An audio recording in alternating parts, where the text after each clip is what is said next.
एक बार की बात है, एक आदमी रास्ते से कहीं पर जा रहा था। रास्ते में उसे एक वयस्क हाथी दिखा जो कि बहुत ही ज्यादा विशालकाय था, लेकिन इतना ताकतवर होने के बावजूद भी वह एक कमजोर रस्सी से बंधा हुआ था। वह आदमी अचानक वहां रुक गया। उसे यह देखकर बहुत ही आश्चर्य हुआ कि कैसे इतना बड़ा हाथी एक कमजोर रस्सी के सहारे बंधा रह सकता है, जबकि हाथी में इतनी शक्ति होती है कि वो बड़े से बड़े पेड़ों पहाड़ों तक को हिला सकता है। वह चाहे तो जंजीरों को भी तोड़ सकता है और आजाद हो सकता है, लेकिन वो इन रस्सियों से कैसे बंधा हुआ है। इस कारण को जानने के उद्देश्य से वह महावत के पास गया और उत्सुकतावश उसने अपनी जिज्ञासा रखी। उसने महावत से पूछा, श्रीमान, यह विशालकाय हाथी जो कि एक सेकंड में सब कुछ तहस नहस कर सकता है, ऐसा क्या कारण है जिसकी वजह से ये हाथी एक कमजोर रस्सी से बंधा हुआ है और भागने की कोशिश नहीं कर रहा है? कृपया मेरे सवाल का उत्तर दें। उस आदमी की बात सुनकर महावत ने उत्तर दिया, जब ये हाथी बहुत छोटा था तब मैं इसे इसी रस्सी के सहारे बांधा करता था। उस समय यह रस्सी इतनी मजबूत थी कि इसको तोड़ पाना इसके लिए बहुत ही ज्यादा मुश्किल था। उस समय इसने इस रस्सी को तोड़ने का भरसक प्रयास किया। कई बार चोटिल हुआ और पैरों से भी खून निकला, लेकिन इसके लिए इस रस्सी को तोड़ पाना मुमकिन नहीं हुआ। काफी प्रयास करने के बाद असफल होकर इसने हार मान ली और असंभव मानकर रस्सी पर जोर लगाना भी छोड़ दिया। धीरे धीरे ये इस रस्सी से बंधा हुआ ही बड़ा हो गया और इसे अब भी ऐसा लगता है कि यह रस्सी इससे नहीं टूटेगी।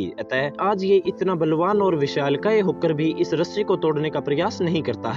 ये हाथी बचपन की हार को जीवन की हार मानकर अब इस रस्सी को तोड़ने की कोशिश नहीं करता है। फलस्वरूप यह एक कमजोर रस्सी से ही बंधा रहता है। इस बात को जानकर वह व्यक्ति काफी ज्यादा आश्चर्यचकित हुआ। दोस्तों, इस हाथी के समान ही हम में से ना जाने कितने ऐसे लोग हैं जो कि ये मान लेते हैं कि वो जीवन में कभी भी सफल नहीं हो सकते, क्योंकि पहले उन्होंने कोशिश की थी लेकिन वे असफल रहे। दोस्तों, ऐसा भी हो सकता है कि सफलता का प्रयास पूरे मन से नहीं किया गया हो सकता है कि उस बालक हाथी के समान ही हम पूरी ताकत से कोशिश न कर पाए हों, लेकिन अब इस समय हम किसी भी काम को करने में समर्थ हैं, लेकिन अब हम प्रयास नहीं कर रहे हैं। ये सोचकर कि पहले आप असफल हुए थे, इस सोच को हाथी की रस्सी वाली सोच का नाम दिया जाएगा और हो सकता है कि आप जिस रस्सी को तोड़ सकते हैं उस रस्सी से जिंदगी भर बंधे रहें।